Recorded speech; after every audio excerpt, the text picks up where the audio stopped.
अस्सलाम वालेकुम। बहुत से बच्चे ये सवाल करते हैं कि हमारा पढ़ाई में दिल नहीं लगता, क्या किया जाए। उन बच्चों के लिए सिर्फ़ और सिर्फ 2 पॉइंट्स हैं जिन पर अगर वो अमल करते हैं तो 100% मैं गारंटी से कहता हूँ कि उनका पढ़ाई में दिल लगेगा। पहला पॉइंट ये है कि बच्चों ने माइंड में ये बात रखनी है कि जो हस्ती उनसे मोहब्बत करती है, उनसे वफ़ा करती है, यानी कि उनके वालिदैन जो उनकी तमाम ज़रूरियात को पूरा करते हैं, उनके तमाम तर अखराजात उठाते हैं, तमाम ख्वाहिशात को पूरा करते हैं, वो आपसे सिर्फ़ और सिर्फ एक ख्वाहिश रखते हैं कि आप पढ़ें। आपकी पढ़ाई के अलावा उन्हें और कुछ नहीं चाहिए।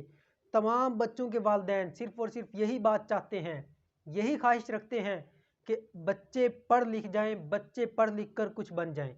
इसके अलावा आपके वालिदैन आपसे कोई ख्वाहिश नहीं रखते।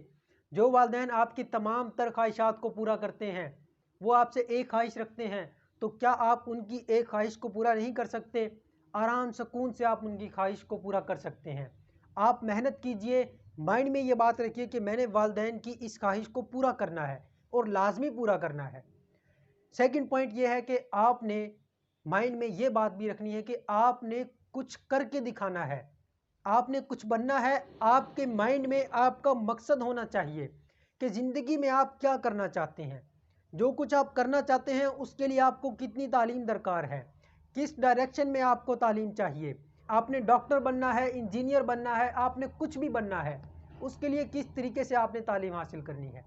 बायो की फील्ड में जाना है, कंप्यूटर की फील्ड में जाना है, उसके मुताबिक आपने तैयारी करनी है और आपने मेरिट भी चेक करना है कि क्या मेरिट होता है डॉक्टर बनने के लिए, इंजीनियर बनने के लिए क्या मेरिट है, क्या तरीकाकार है, किस तरह मेहनत की जाए। आपके माइंड में ये तमाम तर चीज़ें क्लियर होनी चाहिए।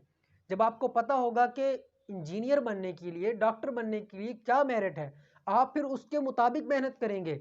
आपको पता चल जाएगा कि मुझे तो दिन रात पढ़ना पड़ेगा।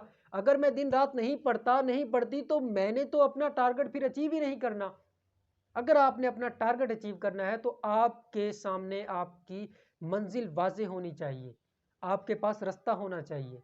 ठीक रास्ते पर चलें, मेहनत करें, इंशाअल्लाह आप कामयाब होंगे।